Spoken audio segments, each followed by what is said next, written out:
Nom de Zeus, Marty, une DeLorean.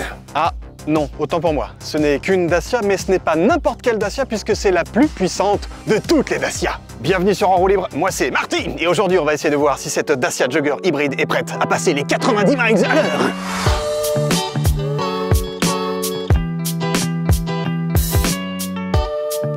Elle a l'air de rien comme ça cette voiture, mais c'est une vraie championne. T'en connais beaucoup toi, des voitures capables d'accueillir jusqu'à 7 passagers et qui coûtent moins de 30 000 €? La Dacia Jogger Hybrid, elle le peut. T'en connais beaucoup toi, des Dacia avec marqué Hybrid dessus? La Dacia Jogger Hybrid, elle le peut. T'en connais beaucoup toi, des Dacia avec une boîte de vitesse automatique? La Dacia Jogger Hybrid, elle le peut. Donc oui, la Dacia Jogger Hybrid, elle est capable de plein de trucs et pour bien t'en rendre compte, je te propose qu'on en fasse le tour. C'est 4,55 m de long et 2,90 m d'empattement. C'est 2 m de large avec les rétros et c'est 1,67 m de haut avec les rétros. Pour atteindre les 90 miles par heure, la Dacia Jogger hybride peut compter sur deux moteurs. Un moteur thermique, un Atmo 1,6 litre 4 cylindres qui développe 90 chevaux. Et d'un moteur électrique de 36 kW, soit à peu près 50 chevaux, ce qui permet au global à cette Dacia Jogger Hybrid de profiter d'une puissance cumulée de 140 chevaux et d'un couple maximal de 205 Nm. La batterie intégrée de notre Dacia Jogger hybride ne fait que 1,2 kWh, donc non, tu vas pas faire 800 bornes en full électrique avec ça. Capacité du réservoir, 50 litres. Là, tu vas en faire des bornes. Je te l'ai pas encore dit, mais la Dacia Jogger Hybrid, elle n'a pas deux moteurs, non, elle en a trois. Puisque oui, elle a un deuxième petit moteur électrique qui lui sert d'alterno démarreur. La Dacia Jogger Hybrid est la seule Dacia à être équipée d'une boîte automatique, celle à 6 rapports qui équipe aussi l'Arcana, le Captur, la Clio, la fameuse boîte à crabot. Fait marrer ce nom-là, crabot! Et mine de rien, c'est la seule Dacia à avoir jamais été équipée d'une telle transmission. La Dacia Jogger Hybrid avale le 0 à 100 en 10,1 secondes et sa vitesse maximale est plafonnée à 167 km/h. Est-ce que j'ai vraiment besoin de te dire que la Dacia Jogger Hybrid n'a que deux roues motrices? Celle de l'avant, oui, c'est une traction. Par contre, ce que tu ne sais peut-être pas, c'est que cette voiture-là est disponible en 5 ou en 7 places. Et elle peut d'autant plus facilement accueillir 7 passagers que son coffre de base fait 708 litres. C'est un hangar le truc. Et le pire, c'est quand tu rabats les banquettes arrière de ton Dacia Jogger, tu as accès à 1807 litres au total. Là, ça devient un aéroport le truc. La Dacia Jogger Hybrid déboule de série avec de magnifiques jantes en 16 pouces qui sont pas vraiment des jantes puisqu'elles sont équipées d'enjoliveurs en plastoc et ça c'est hyper cool parce que t'as vraiment pas peur de les rayer. Et en plus ils sont plutôt pas mal, non? Côté tarif, le Dacia Jogger en version thermique de base de chez De Base démarre à partir de 16 990 €. Pour la version hybride que nous avons ici à l'essai, il te faudra compter pas moins de 24 600 €. Et le modèle qu'on essaye nous aujourd'hui, qui a été un petit peu upgradé en termes d'options, culmine à quasiment 26 000 €. Et ça, c'est le tarif pour la version 5 places. Hein. Si tu veux une version 7 places, il te faudra rajouter 900 balles quand même. Ok, tu connais un peu plus ces dimensions au Dacia Jogger Hybrid, mais est-ce qu'il n'y a pas quelques détails à regarder d'un peu plus près? Premier détail pas inintéressant à regarder, ça, ces jolis feux qui sont vraiment bien intégrés avec ce petit logo Dacia, pardon, qui est quand même pas inintéressant. Et mine de rien, tu as des feux jour à LED. Bon, les feux de nuit, ils sont pas à LED, ils sont normaux. De série, la Dacia Jogger Hybrid arrive avec ses mouches et aussi ses barres de toit. Et ouais, c'est des vraies barres de toit bien solides sur lesquelles tu vas pouvoir mettre tout un tas de trucs. Ton coffre de toit, tes planches à voile, ta grand-mère, tout un tas de trucs. C'est cool, non? La Dacia Jogger, elle est aussi assez baroudeuse dans l'esprit parce que tu vois tous les passages de roues, les bas de caisse et même le pare-choc arrière, ça c'est pas inintéressant de le noter, sont en plastique et du coup si tu le bumps, si tu les rayes, c'est pas bien grave parce que c'est du plastique et que tu t'en fous un peu. Ça aussi il faut que tu le remarques. Les vitres teintées, voire même surteintées à l'arrière, regarde. Pas teintées, teintées. C'est pas la classe ça? C'est bien mignon de l'extérieur, mais c'est quand même mieux d'aller voir un petit peu ce qui se passe à l'intérieur de cette Dacia Jogger Hybrid. Et on va commencer forcément par les places arrière, puisque quand même c'est une familiale et que tu as envie de mettre du monde à l'arrière là, évidemment. On te l'a encore déjà dit, mais on a la version 5 places, pas la version 7 places. Est-ce qu'on a de la place quand on se met à l'arrière? On a de la place? Oui, on a de la place, mais c'est pas non plus délirant. Là, j'ai réglé le siège pour moi, tu le sais ou tu le sais pas, je fais un peu plus d'1,80 m, donc je suis pas tout petit, mais je suis pas géant non plus. J'ai encore de la place au genou à l'arrière, mais je suis un petit peu engoncé aux jambes. Et je m'attendais quand même, avec un tel empattement, avec une telle longueur de caisse, d'avoir quand même un peu plus de place. Ouais, j'avoue, je suis un petit peu surpris par la relative étroitesse de la banquette arrière. Je m'attendais à quelque chose de beaucoup plus spacieux, même si évidemment tu as quand même de la place. D'autant plus que là, je me suis mis à la place du 5e passager, qui est normalement la place la plus relou et la moins confortable. Et ben la banquette est tout aussi confortable que des deux côtés. C'est hyper intéressant, hyper agréable de le remarquer. À l'arrière, il faut le noter, tu as accès à des vitres électriques, tu as accès à une petite sellerie, franchement pas mal du tout, avec ces petites surpiqûres qui se retrouvent à l'avant. Et ça, c'est vraiment non seulement assez joli, mais en plus très confortable, parce qu'il y a une bonne mollesse de l'assise, mais je me demande si dans le temps ça va durer. Bref, côté détails parentales qui n'en sont pas, tu as des attaches Isofix évidemment qui sont plutôt accessibles, ça c'est plutôt chouette. Par contre, ce qui m'a un peu dérangé quand j'ai mis des sièges auto à ce niveau là, c'est que l'attache ceinture, tu vois, elle a tendance à partir par là-bas, et que quand tu as les sièges derrière, pour aller t'attacher, c'est un peu le bordel, et c'est pas évident avec un voire deux sièges enfants d'attacher facilement les ceintures sans faire une espèce de gymkhana derrière. Ça, c'est le petit détail qui tue. Il y a un truc marrant à regarder aussi quand tu es à l'arrière de ton Dacia Jogger, c'est que les places de cette banquette arrière sont placées un petit poil plus hautes que celle de l'avant. Du coup, tu as une espèce de vision un peu surélevée qui est vraiment pas désagréable. Tu as évidemment des surfaces vitrées qui sont assez importantes, donc tu apportes une bonne luminosité. J'aurais bien aimé un petit toit ouvrant par ici, mais je pense que ça, c'est des questions d'économie. Chez Dacia, on aime ça. Mais globalement, tu vois hyper bien quand tu es à l'arrière, et c'est assez confortable aussi à ce niveau-là. C'est pas le cas sur notre modèle d'essai, mais les sièges de passagers, enfin tu vois les sièges à l'arrière, peuvent disposer de petites tablettes, tu sais, des petites tablettes de voyage comme tu avais dans l'espace ou ce genre de bagnole là, pour compléter un peu voilà, ce petit vide-poche qui est un peu sommaire, mais voilà, c'est une petite option, je crois, qui coûte quelques centaines d'euros, mais qui est quand même pas inintéressante, surtout quand tu trimbales des enfants. Et tant qu'à finir sur le volet enfants, qui n'ont pas le droit encore d'ouvrir facilement ou non les portes, tu vois la petite molette pour condamner les portes arrière, elle est hyper accessible, et c'est juste un petit loquet que tu fais comme ça ou comme ça. Et ça, c'est aussi très pratique. Bon, l'arrière et les enfants, c'est sympa, mais quand tu as une Dacia, tu as envie de la conduire, non? Voilà donc ce que tu vas voir quand tu vas être au volant de ta Dacia Jogger. Donc bah oui, tu as une Dacia, c'est marqué en gros par ici, mais tu n'as pas la sensation non plus, ou tu as moins la sensation d'être dans une voiture low cost. Évidemment, ça se voit par ici, parce qu'il y a beaucoup de plastoc, hein, c'est du plastoc noir, très brut, très sobre, très simple. La présentation elle-même est très épurée, pour pas dire dépouillée, mais tu te retrouves pas dans quelque chose de totalement cheap. Et c'est d'autant moins cheap que tu as accès à tous les équipements de confort que tu attends de ce genre de voiture familiale qui peut voyager au long cours. Tu as une climatisation qui est manuelle, ok, bon bah mais tu as quand même une clim. Tu as un régulateur qui n'est pas adaptatif, mais tu as quand même un régulateur et un limiteur que tu actionnes sur le volant et que tu actionnes de façon hyper simple. On le verra quand on ira faire un trajet sur autoroute. Et évidemment, tu as cet énorme écran qui est pas gigantesque non plus, hein, c'est pas le machin qui prend toute la planche de bord. Mais est-ce que tu en as vraiment besoin dans une Dacia? Non. Côté rangement, tu as accès à une boîte à gants qui est assez profonde, qui contient quand même pas mal de trucs, tu vois, tu as l'énorme pavé qui permet d'avoir le mode d'emploi de la voiture qui est dedans, crac. Tu as des range-bouteilles par ici, tu as une boîte à gants, enfin une petite boîte sous ton accoudoir central qui est relativement profonde, pas de prise USB par contre par ici. Les prises USB, il y en a une ici et une là, parce que je crois qu'il y a une option pour avoir un espèce de petit support de téléphone que tu dois pouvoir mettre par ici, donc la prise est par là. Des petites ventilations toutes simples, mais qui reprennent cette nouvelle signature qui est toute simple, hein, qui marche franchement bien. Voilà, ils sont là. Par ici, donc la clim, tu as accès à tout ce qui est clim par ici, le désembuage des vitres à l'arrière, tout ce qui est les petites molettes toutes bêtes, toutes simples. Côté rangement par là, tu n'as pas grand chose, tu n'as pas de petit rangement de lunettes, ni là-haut non plus, ça c'est un petit peu dommage, mais bon, est-ce que tu en as vraiment besoin? Et encore un deuxième petit vide-poche par ici, et tu peux même carrément caler quelques petits trucs dans la poignée de la porte. Mais mine de rien, il y a un truc qui tue, c'est que il n'y a pas d'antidérapant, donc tous tes objets, ton portable ou coquesse vont vite valdinguer si tu conduis comme un foufou. Mais enfin, avec ta Dacia, je suis pas sûr. Deux dernières petites touches à te montrer. La fermeture centralisée, c'est très original, mais il y a quand même ça sur une Dacia, c'est quand même pas rien. Je crois que tu as le keyless sur la version la plus élevée, ce qui n'est pas notre cas. Tu vois, bon, j'ai toujours une clé, mais à la limite, c'est très bien aussi. Le warning par ici, et ça, c'est le petit bouton écho qui te permet, tu le vois, de gérer un peu mieux et de façon encore plus économique ton moteur.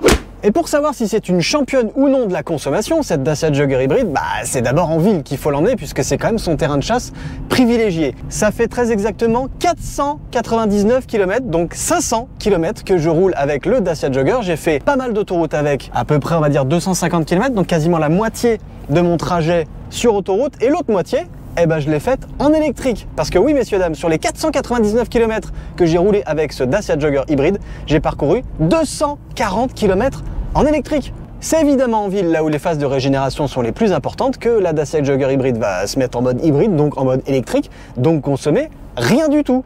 Parce que, pour te la faire courte, j'ai une conso moyenne avec cette voiture de 5,1 litres. Et si tu veux être sûr de encore mieux consommer, encore moins consommer, donc encore mieux utiliser ton Dacia Jogger Hybrid, tu as deux choses à faire. 1. Utiliser le mode B, ce que je viens de faire en crack, mettant le levier du levier de vitesse sur le mode B, hein, comme break. Donc en gros, c'est le frein moteur un peu plus important qui va pas te permettre de faire du one pédale, hein, faut pas déconner, mais sur des phases, là tu vois, je suis aux alentours de 20 à l'heure, si tu lâches la pédale d'accélération, tu freines et tu recharges pour de vrai.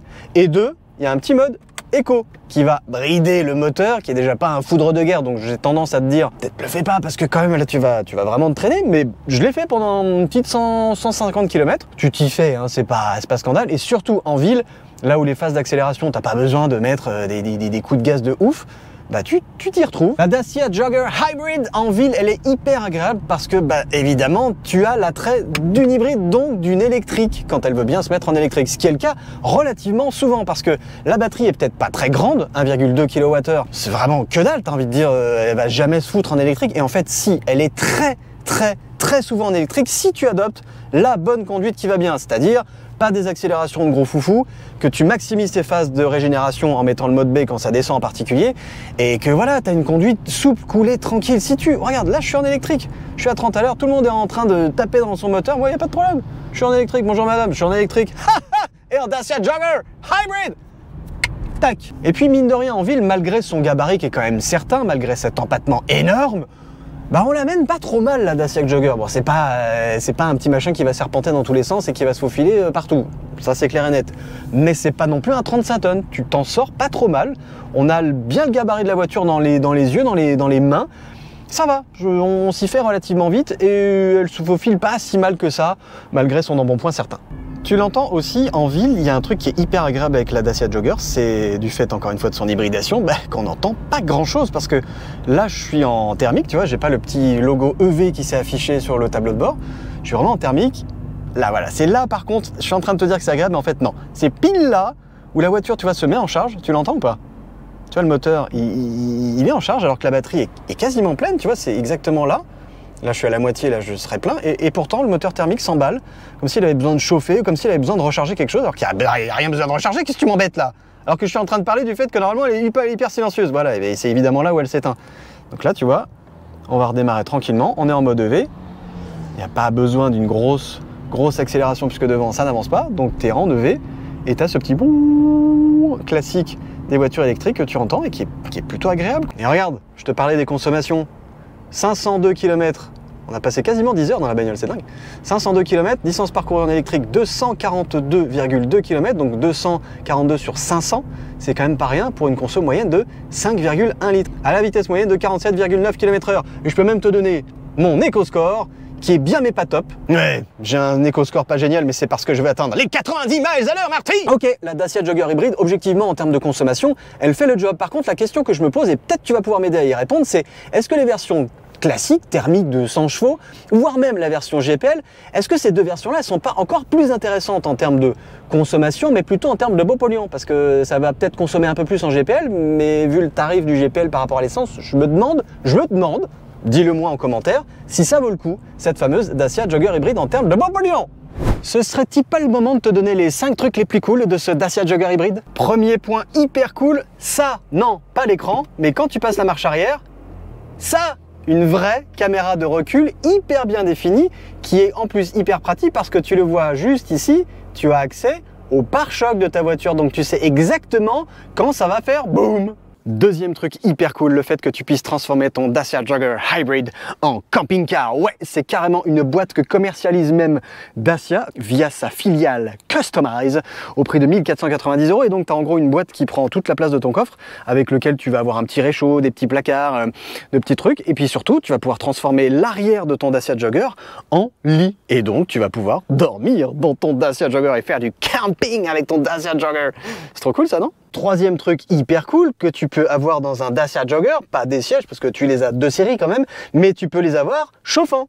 Eh ouais, c'est une option à 200 € dont dispose pas notre modèle d'essai, mais pour se chauffer les fesses, surtout quand tu fais du camping avec ton Dacia Jogger, c'est quand même vachement pratique, non? Quatrième truc, le fait que dans une Dacia, tu puisses intégrer ton smartphone, c'est-à-dire avoir Apple CarPlay ou Android Auto. Bon, le seul truc, c'est que ça marche avec un fil et que j'ai oublié le fil, mais crois-moi sur parole, ça marche. Et cinquième truc hyper cool, ça, ce petit tissu qui n'a l'air de rien, mais qui augmente la qualité perçue et l'environnement global de cette Dacia, qui la rend vraiment moins cheap et beaucoup plus up-to-date.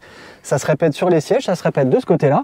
Ça marche super bien, c'est hyper simple et c'est à l'image de cette voiture, simple et funky. Logiquement, il y a un endroit que tu vas assez souvent fréquenter avec ton Dacia Jogger, même s'il est hybrid, c'est l'autoroute. Bah allons voir ce que ça donne, un Dacia Jogger sur une autoroute un peu vantée comme aujourd'hui. Il y a un truc qui est très appréciable et qui est très simple sur ce Dacia Jogger, c'est son régulateur de vitesse. Tu fais clac, clouc et hop, c'est fait.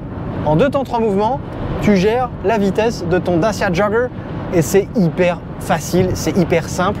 Non, c'est pas adaptatif, donc il faut quand même que tu aies un peu le regard sur ce qui se passe devant. Ça reste une Dacia quand même. Mais vraiment, c'est exactement tout ce qu'il faut, à savoir un truc hyper simple. Et à ce niveau-là, ça marche très bien. Et deuxième truc hyper appréciable, là, on est à 115 à l'heure, je suis en électrique. Eh ouais, c'est l'avantage d'avoir un Dacia Jogger Hybrid, parce que mine de rien, tu peux contenir tes consommations, même sur l'autoroute, même si c'est évidemment pas là où ce Dacia Jogger hybride sera le plus à l'aise, tu t'en doutes bien, comme n'importe quelle voiture hybride, mais tu arrives quand même à contenir tes consommations. La preuve, ça fait pas moins de 200 km qu'on roule sur autoroute. Concrètement, tu arrives avec une consommation moyenne de 5,7 litres au 100 km. C'est quand même pas anodin, quoi. Et surtout, cette consommation-là, avec le réservoir du Dacia Jogger, te permet, mine de rien, d'aller taper un peu plus de 700-800 km avec un plein. Et quand même, c'est une voiture essence hybride, t'avoueras que c'est quand même pas dégueu. Non. Il y a un truc hyper appréciable aussi sur les longs trajets en Dacia Jogger, c'est le fait que, oui, tu as quand même un essuie-glace à l'arrière qui te permet, mine de rien, même s'il n'est pas très grand, de voir un peu plus clair quand il pleut, comme c'est le cas en ce moment. Il y a 2 trucs qui font de ce Dacia Jogger hybride un voyageur au long cours hyper agréable. Un, le fait qu'il soit relativement bien insonorisé. Évidemment, tu te dis, ouais, c'est une Dacia, tu vas entendre des bruits d'air dans tous les sens, ça va être dégueulasse. Bah, en fait, non. Oui, tu as des bruits d'air parce que les rétros en font un petit peu, tu entends un peu les pneus, et encore, très franchement, moi, j'étais agréablement surpris du fait que c'est quand même pas la plus goutte d'eau de toutes les voitures. Elle a une aérodynamique plus proche de la brique que de la goutte d'eau, mais finalement, en termes de bruit d'air, elle s'en sort pas si mal que ça. T'as envie de rouler avec cette bagnole, d'un point de vue auditif, t'es tranquille, c'est pas la plus dinguissime de toutes les voyageuses, de ce point de vue-là, mais franchement, pour une Dacia, pour une voiture low cost, ça va, ça fait le job. Et le deuxième truc qui est assez cool à remarquer, c'est que cette voiture, même si c'est une Dacia, encore une fois, même si c'est censé être un peu low cost, elle est bien tankée sur la route. J'avais le souvenir d'une Dacia qu'on avait essayé sur un roue libre qui s'appelle la Dacia Spring et qui pour le coup était pas spécialement bien lotie en termes de pneumatiques, de barres anti-roulis et de comportement routier. C'était plutôt un serpent que autre chose. Cette voiture-là, elle est tankée sur ses appuis. Évidemment, faut pas trop lui en demander, hein, parce qu'elle a vite une petite tendance à partir aussi un petit peu en serpentounet, mais elle est mieux tankée sur ses appuis que la Dacia Spring. Évidemment, c'est pas le même genre de pneu, évidemment, c'est pas le même genre de voiture, tu me diras, mais c'est intéressant de le remarquer. Et deuxième truc à noter aussi, aujourd'hui, on a pas mal de vent sur la route, et ben on sent le vent, on sent la prise au vent. Cette voiture, elle est relativement haute, elle a un gabarit assez élevé, j'ai envie de te dire, et ça se sent. C'est pas un camion, hein, faut pas déconner, mais tu le sens. Et en parlant de camion, quand tu doubles des camions, le petit déport d'air, tu le sens un tout petit peu dans le volant. C'est pas scandaleux, mais il faut le savoir. C'est pas la voiture la plus dingo, la plus posée sur la route que tu trouveras. Vu son gabarit, c'est un peu normal. Vu sa gamme de prix, ça l'est aussi, je crois. On profite du péage pour se faire un petit 0 à 100 en Dacia Jogger. Chaffons les ballons. Wouhou! Enfin, c'est pas... Ça va. C'est un peu long à venir, mais ça va. C'est presque étonnant. Presque. Ultime truc qui est vraiment hyper confortable, hyper appréciable sur cette Dacia Jogger hybride, sur autoroute en particulier, c'est le fait que c'est la seule Dacia Jogger à avoir une boîte automatique et donc que tu n'es jamais en train de rétrograder en côte ou quoi caisse. Ça se fait tout seul. C'est quand même hyper confortable, t'avoueras. Mais j'y pense. Ce serait pas le moment de trouver les 5 défauts de ce Dacia Jogger Hybrid? Le premier défaut de cette Dacia Jogger Hybrid, on le constate quand on roule au volant et surtout quand on lui en demande un petit peu fort d'un seul coup. C'est ce petit emballement de la boîte de vitesse très sympathique qui transforme ton Dacia Jogger Hybrid en mobilette. Moi, j'aime pas trop. Deuxième défaut de taille à l'arrière, tu n'as accès qu'à une prise 12 volts. Il n'y a aucune prise USB et surtout, tu le remarques, il n'y a aucune ventilation. Donc mes passagers, ils peuvent pas recharger tout ce qu'ils ont à recharger et ils peuvent étouffer derrière. C'est pas sympa ça.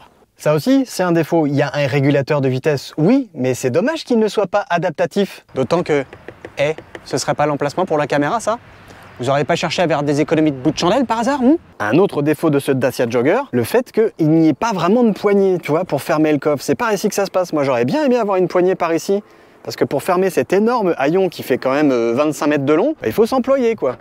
Et puis, défaut bis, si tu fais juste ça, il n'est pas fermé. Tu te retrouves à l'avant de ta voiture et tu vois quoi? Le petit logo que le coffre, il n'est pas fermé. Donc, tu es obligé de revenir et de le reclaquer. Alors que pourtant, il est grand et qu'il est lourd. C'est relou ça. Et le dernier défaut de cette Dacia Jogger hybride, c'est son gabarit et le fait que, mine de rien, c'est pas forcément hyper évident de la garer. Il faut vraiment avoir un peu de place parce que oui, t'as quand même 4,55 m de long à garer. Donc voilà, j'ai trouvé une petite place là qui va bien. Mettre mon petit clignotant. Heureusement qu'on a accès à cette fameuse caméra de recul qui est juste là et qui est quand même très pratique pour se garer sans trop se galérer. Là, franchement, j'ai à peu près 8 mètres pour me garer, ça va. Mais quand c'est un peu, tu te dis, est-ce que ça rentre pas, tu serres un peu les fesses quand même. Je sais, c'est pas son terrain de prédilection, mais j'ai envie de pousser un tout petit peu le Dacia Jogger hybride sur des petites routes qui serpentent, juste pour voir ce que ça donne. Alors le premier truc qui est pas inintéressant à noter, c'est qu'on a évidemment un amortissement de Dacia, hein, c'est pas non plus une Lotus, c'est pas tape-cul. Mais c'est pas scandaleusement mou. Tu te retrouves quand même avec une voiture que tu peux arriver à tenir en courbe. Là, je suis aux alentours de 70 à l'heure, j'ai une bonne courbe. Ça s'inscrit bien, tu sens qu'elle voilà, elle s'écrase un peu sur sa suspension. Mais ça va, c'est pas scandaleusement dégueulasse. Et puis le petit moteur, 240 chevaux, mine de rien, il peut t'emmener bon train sur les petites routes secondaires. C'est pas non plus scandaleux. Regarde, je vais demander un peu. Bon voilà, là le souci c'est que c'est une hybride, donc forcément il monte assez vite dans les tours si tu lui en demandes beaucoup. Bon évidemment, si tu cherches à être un peu dynamique avec une Dacia Jogger, tu vas vite passer ton chemin aussi à cause de la petite boîte de vitesse à crabot. On l'avait eu je crois cette boîte automatique sur la Mégane E-Tech Break. Si tu veux aller voir ce test là, libre à toi, il est toujours disponible sur la chaîne par ici. Mais cette boîte à crabot, elle n'est pas ultra réactive et elle est un peu faux folle. Elle nous fait des trucs un peu starbés de temps en temps. Je mets le pied dedans. Ça a mis un peu de temps à réagir. Hein, elle n'a même pas passé un rapport. Je pense que là, c'est le moteur électrique qui a pris le relais. Ça met 3 plombes à passer la vitesse. Voilà, on a passé la vitesse. Mais bon, ça reste une boîte de déplaçoir confortable, dirons-nous, pour être poli. Le moteur qui équipe cette Dacia Jogger hybride, il fait largement la blague. Vraiment, enfin, 140 chevaux cumulés, c'est largement suffisant, je veux dire, pour déplacer tranquillement toute la petite famille et toute la smala et tout le foutoir que tu auras derrière. C'est juste ce qu'il faut, quoi. T'as pas besoin de 4 milliards de chevaux sur ce genre de bagnole-là. C'est largement suffisant pour se déplacer tranquillement, c'est largement suffisant pour doubler relativement sereinement, en tout cas sur autoroute quand t'es lancé, ça pose pas de problème. Franchement, les mises en vitesse, évidemment, elles sont très linéaires, c'est très... Voilà, faut laisser le temps à la voiture de s'exprimer. Si tu la brusques un peu, elle part dans les tours, c'est une hybride, hein, un peu comme n'importe quelle hybride. Ça va vite fort dans les tours, un peu l'effet mobilette, là, ça fait des trucs un peu chelous. Mais bon, on s'en fout, franchement. Quand tu achètes ce genre de voiture-là, qu'est-ce que t'en as à kicker d'aller à 4000 à l'heure? Qu'est-ce que t'en as à kicker de faire le 0 à 100 en 4 secondes 3? Tout ce que tu veux, c'est trimballer tout le monde dans un confort, somme toute, relativement sympathique. Et puis voilà, d'avoir des relances suffisantes pour doubler si tu as besoin de doubler et rouler tranquillement sur l'autoroute ou sur les routes que tu empruntes, non? T'es pas d'accord? Voilà, le Dacia Jogger à ce niveau-là, même en hybride, il coche toutes les cases d'abord. Testons les freins de cette Dacia Jogger.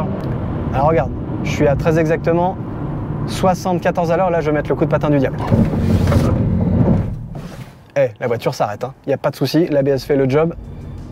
Et encore une fois, ça a freiné droit. pas mal cette Dacia Jogger. Donc oui, très clairement, cette Dacia Jogger hybride, elle a des prestations de championne en termes de rapport qualité-prix. C'est quasiment imbattable aujourd'hui sur le marché. T'as quand même une voiture qui est pas si mal équipée que ça, pas si inconfortable que ça, qui a un coffre démentiellement géant. À 5, c'est du délire. À 7, ça passe encore. Et le moteur, franchement, il a fait ses preuves, ce 140 chevaux hybride. Il est, on va dire, économe en termes de carburant. Il a l'agrément qu'il faut pour le lancer tranquillement, même si tu es un peu chargé, ça doit quand même pouvoir le faire. Franchement, est-ce qu'il y a vraiment beaucoup mieux sur le marché à ce prix-là? Je suis pas sûr. Atteindre les 90 miles par heure avec la DeLorean Dacia qui est juste derrière nous, c'était pas trop compliqué. C'est encore moins compliqué sur les 2 vidéos que je te conseille d'aller regarder dès maintenant avec 2 Bugatti Chiron. Ouais, on a été un petit peu plus vite que 90 miles par heure, on a même quasiment atteint la vitesse lumière. Si tu veux en savoir beaucoup plus, c'est dans les 2 vidéos qui sont par ici. À tout de suite.